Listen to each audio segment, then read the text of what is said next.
Hello children, how are you all? I am fine here and I expect the same from you. I am Dakshayani handling biology from Bharathasanar Metric Higher Secondary School, Arakonam. Children, today we are going to discuss 11th standard botany. What is the name of the first lesson?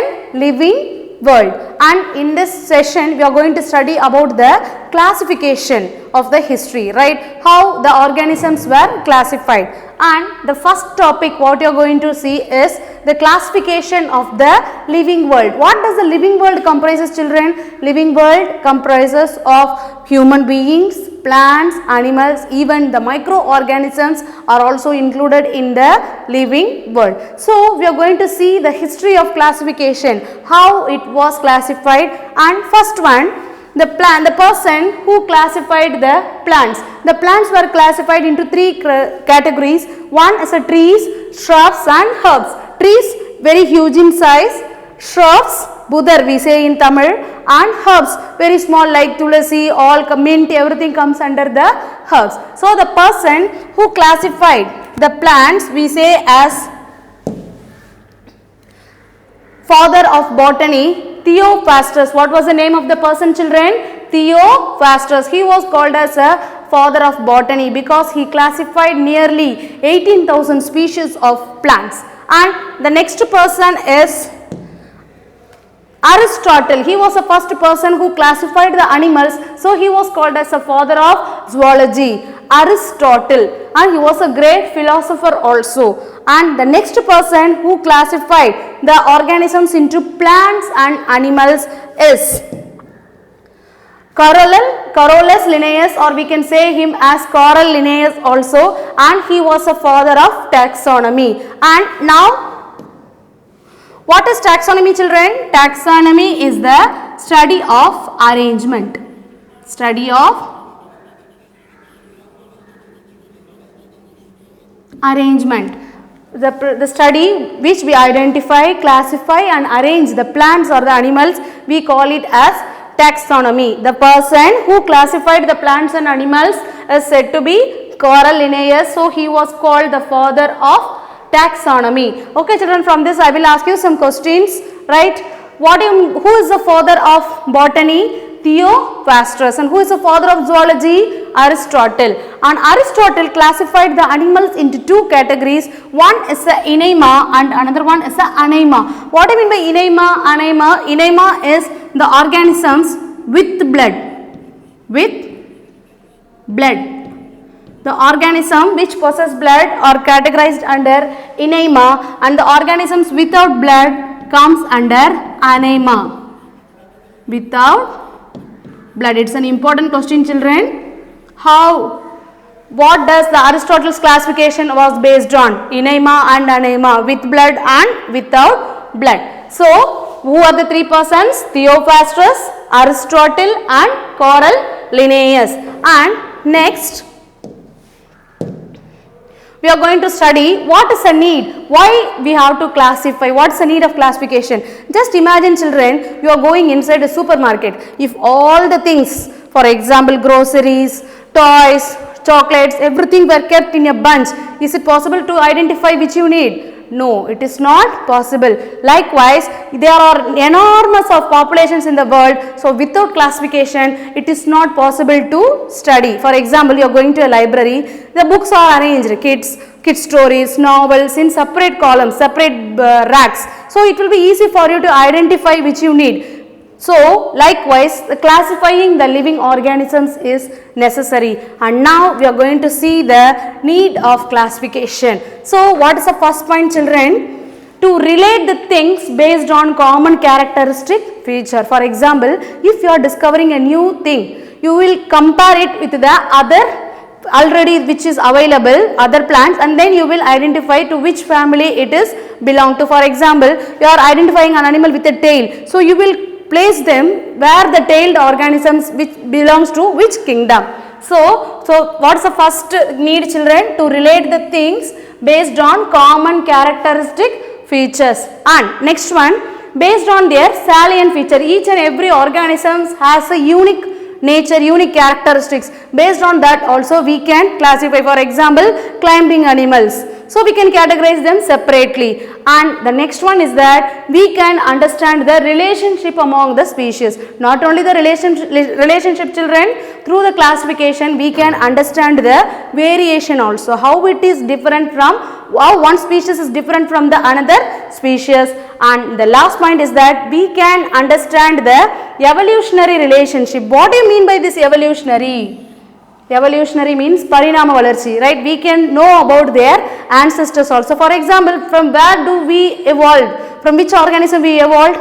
Yes, monkeys. Monkeys are our ancestors. So, by knowing the classification, we can relate the organisms based on common characteristic features. We can study their salient features. We can know their relationship as well as the variation. And the last thing, we can understand their evolutionary relationship also. So, it's an important question, children. What is the need of classification? Right? And next,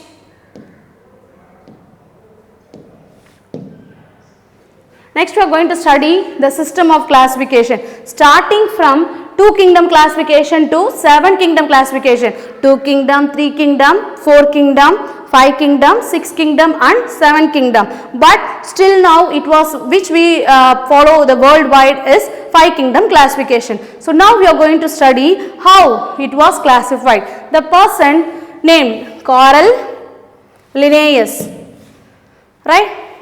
Carl Linnaeus, and in the year 1735 he classified the organisms, the entire organisms in the world, into 2 categories. One is a Plantae and another one is Animaliae. What is Plantae? All the plants are included in the kingdom Plantae and all the animals were included in the Animaliae. But his classification was not accepted because fungi is there. So there was a confusion to place a fungi either in Plantae or in Animaliae, right?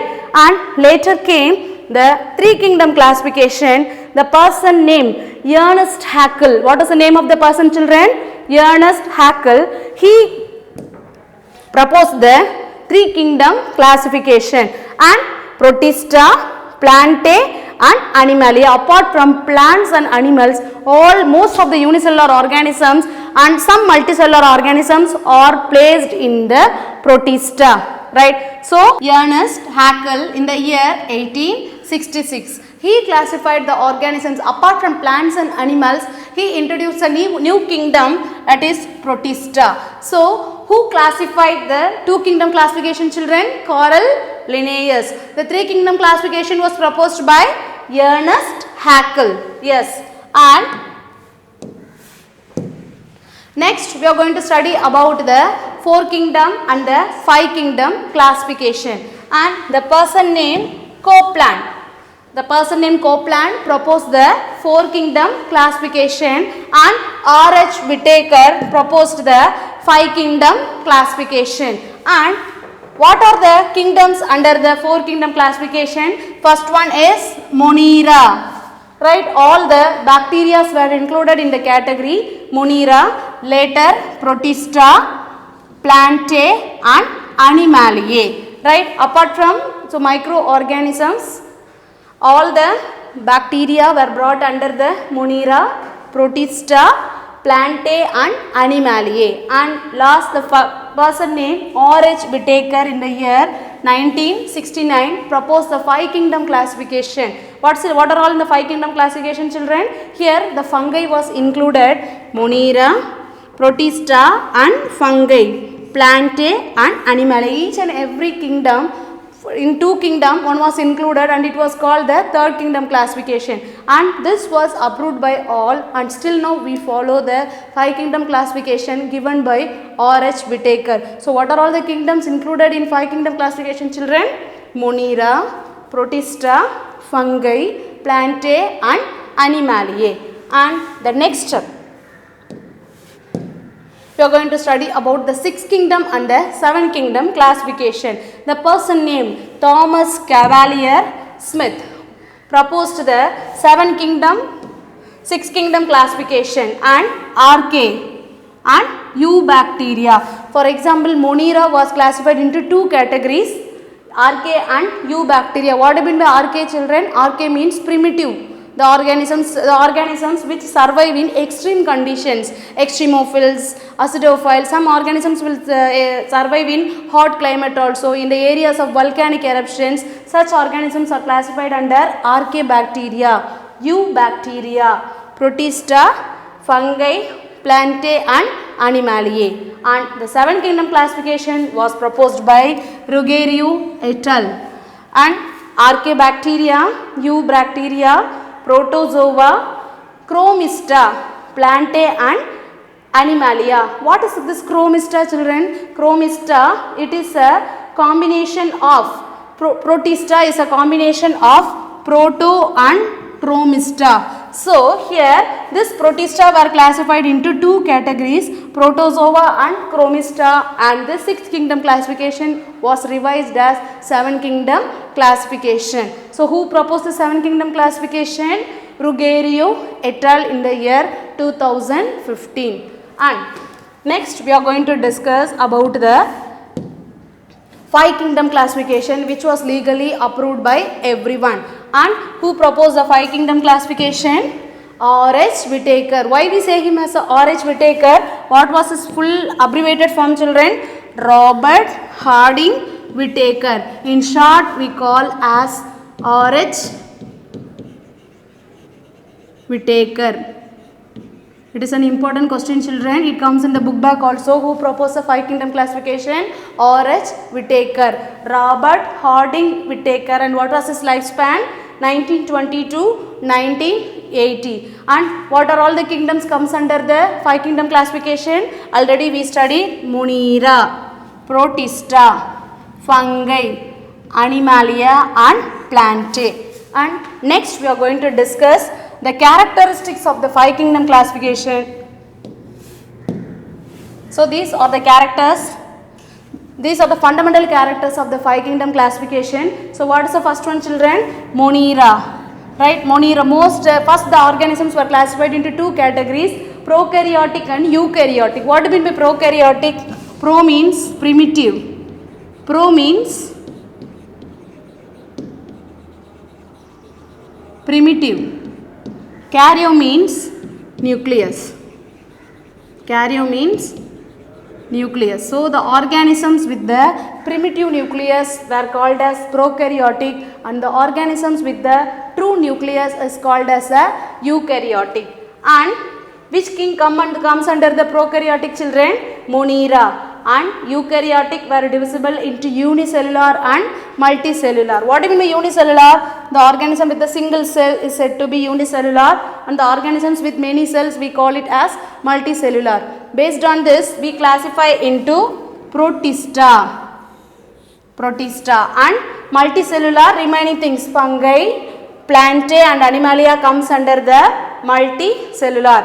And based on the presence of cell wall, children, based on the presence of the cell wall, the organisms were classified into Plantae, fungi and Animalia. We belongs to the kingdom Animaliae. We animals, we don't possess the cell wall. We possess only the plasma membrane. So without cell wall, kingdom Animalia. We comes under the kingdom Animalia, and with the presence of cell wall, the organisms were classified into Plantae and fungi. And what I mean by phototrophic? Based on their nutrition, it is said to be phototrophic and autotrophic.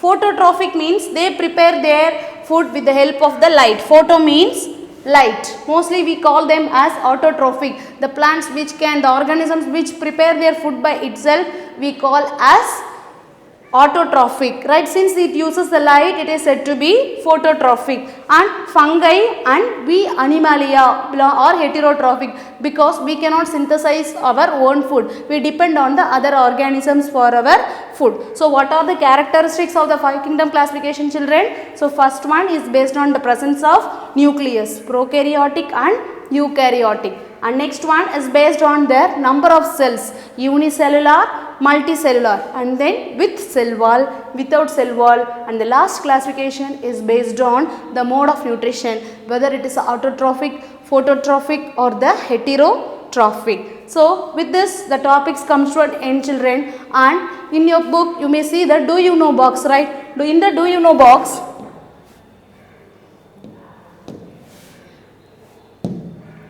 So just look at this image, children. What is this? This is the red algae.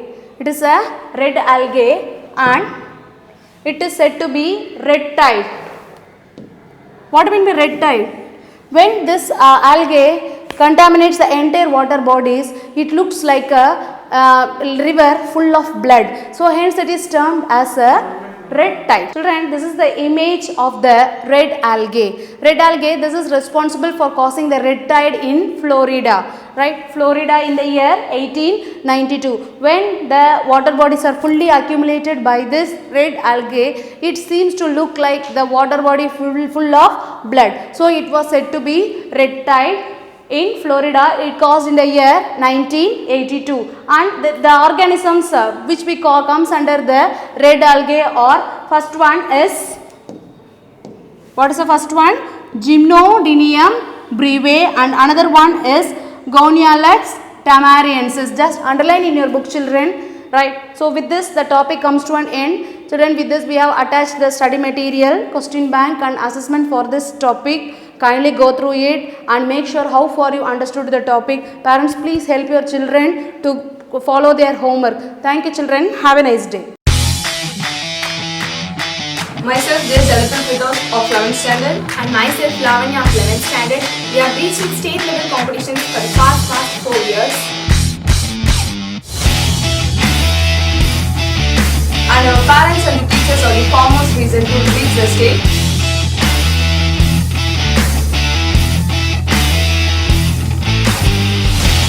Our school management has supported and as the foremost cause to achieve our medals. And